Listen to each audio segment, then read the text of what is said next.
안녕하세요 구독자 여러분, 양치왕 양원장입니다. 자, 오늘은 많은 분들이 궁금해하시는 앞니신비 치료의 여러 가지 방법을 소개해 드리고요, 언제 어떤 치료를 선택해야 하는지를 설명드리겠습니다.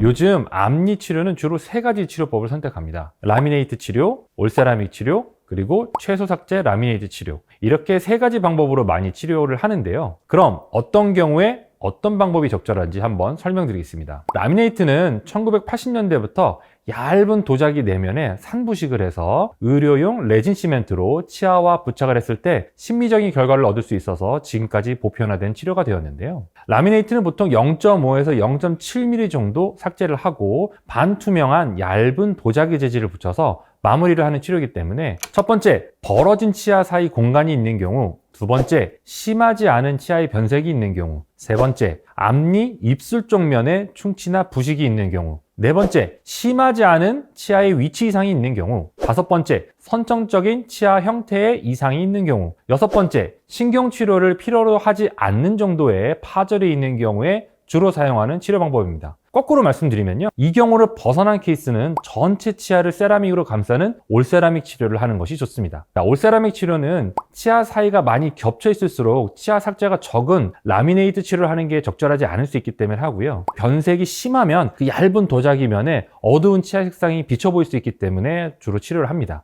라미네이트보다 더 두껍게 제작하는 올세라믹이 더 적절한 이유는 충치가 앞니 입술 쪽 면이 아니라 입천장 쪽 면에 또는 옆면까지 많이 덮어야 되는 경우에 올세라믹 치료를 해야 되고요, 치아의 위치가 많이 틀어져 있어서 삭제량이 커져야 돼서 라미네이트로는 적절하지 않고 대신 올세라믹 치료를 해야 됩니다. 신경치료가 필요할 정도의 파절된 치아나 아파서 치료받는 그런 파절된 치아는 라미네이트를 하기가 적절하지 않습니다. 이 경우에는 치아 전체를 감싸는 올세라믹 크라운 치료를 통해서 삭제한 부위를 약 1에서 1.5mm 정도 두껍게 잡아줘야 합니다. 자, 그럼 최소 삭제 라미네이트는 언제 하는 것이 적절할까요? 최소 삭제 라미네이트는 무삭제 또는 약 0.3mm 이내의 삭제 후에 치아의 에나멜 부위에 세라믹을 부착하는 치료입니다. 기존보다 얇아도 잘 버티는 이유는요, 치아의 바깥쪽에 단단한 부위인 에나멜 부위가 남아있기 때문입니다. 치아는 힘을 받으면 휘거나 눌리거나 찌그러지는 등 다양한 형태의 변화가 일어납니다. 자, 그런 형태의 변화를 잘 잡아주는 것이 치아의 제일 바깥면인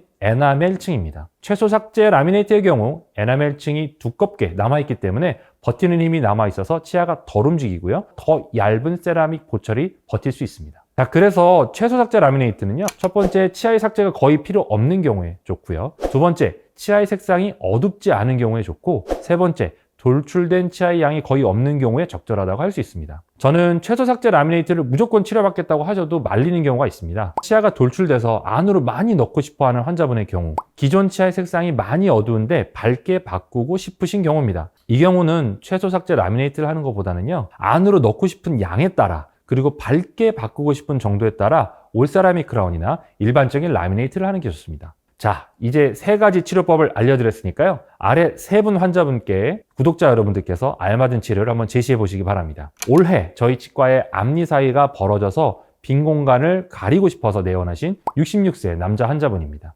우측 사진을 보니까 좌우 중절치가 상당히 돌출되어 있고요, 측절치도 상당히 틀어져 있어서 삭제량이 1mm 이상이 될 것 같고요, 신경치료 가능성도 있어 보입니다. 여러분들께서는 어떤 치료를 받도록 권유드리고 싶으세요? 이 환자분은 돌출된 치아로 인해서 삭제량이 1mm 이상 필요한 상황이기 때문에 올세라믹 크라운으로 치료하는 것이 맞습니다. 돌출된 치아를 안으로 최대한 넣고요, 길이도 줄여서 가지런하게 치료를 도와드렸습니다. 자, 두 번째 케이스도 한번 보실게요. 이 환자분은 앞니가 색상이 변하고 갈라지고 치아끼리 높이가 안 맞아서 가지런하게 하고 싶다는 이유로 올해 내원하신 40대 중반 여자 환자분이십니다. 좌측 사진에 보니까 치아가 예전에 레진 치료를 받았는데 점점 레진과 치아 경계가 갈라지는 것처럼 보였고요, 우측 사진을 보니까 측절치 부분이 중절치보다 약간 더 들어와 있어서 치아가 가지런하지 않게 보이는 것이었습니다. 자, 이 환자분은 어떻게 치료를 권하고 싶으세요? 네, 이 환자분은 최소 삭제 라미네이트로 치료를 하는 케이스입니다.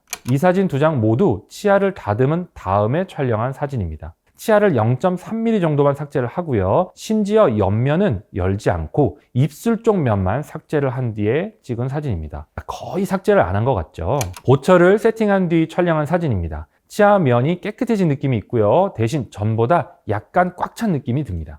치료 전과 후의 사진이고요. 최소 삭제 라미네이트 치료를 하면 이분처럼 치료 전보다 약간 입술 쪽으로 도톰해진 느낌이 듭니다. 그래서 돌출된 치아의 경우에는 최소 삭제 라미네이트를 하면 오히려 더 돌출된 느낌이 들 수 있기 때문에 이분처럼 돌출되지 않고 오히려 들어간 치아가 약간 앞으로 나와서 가지런해지는 케이스에 더 적합합니다. 자, 마지막 케이스입니다. 이 환자분은 앞니 4개 사이에 충치가 있고요. 양쪽 중절치가 너무 넓고 튀어나와서 가지런하고 밝은 색상으로 치료받고 싶어서 올해 내원하신 40대 후반 여자 환자분이십니다. 자, 여러분들은 어떤 치료를 받도록 권유드릴 건가요? 자, 우선 도출된 양이 심하지 않고 전체적인 치아의 모양은 변화를 줄 필요가 있어 보입니다. 그리고 치아 옆면에 충치가 있어서 앞면뿐만 아니라 옆면까지 삭제와 충치 제거가 필요해 보입니다. 그래서 이분은 기존의 라미네이트 방식으로 치료를 하는 것이 맞습니다. 치아를 약 0.7mm 정도씩 삭제를 완료한 뒤에 촬영한 사진이고요. 보철을 세팅한 뒤에 촬영한 사진입니다. 그리고 치료 전과 후에 촬영한 사진입니다. 치아가 가지런하고 환자분께서 원하시는 색상으로 잘 완료돼서 세팅한 뒤에 활짝 웃으시던 모습이 기억이 납니다. 양치왕TV 양원장입니다. 자, 오늘은 요즘 가장 많이 앞니 심미 치료에 이용되는 치료법 3가지에 대해 살펴보았습니다. 자, 오늘 영상이 앞니 치료를 받으러 가시는 분들께 치료법 선택에 도움이 되었길 바라고요. 저는 다음에 더 유익한 치과 정보로 찾아뵙겠습니다. 자, 구독, 좋아요, 알림 설정 부탁드리고요. 지금까지 양치왕 양원장이었습니다.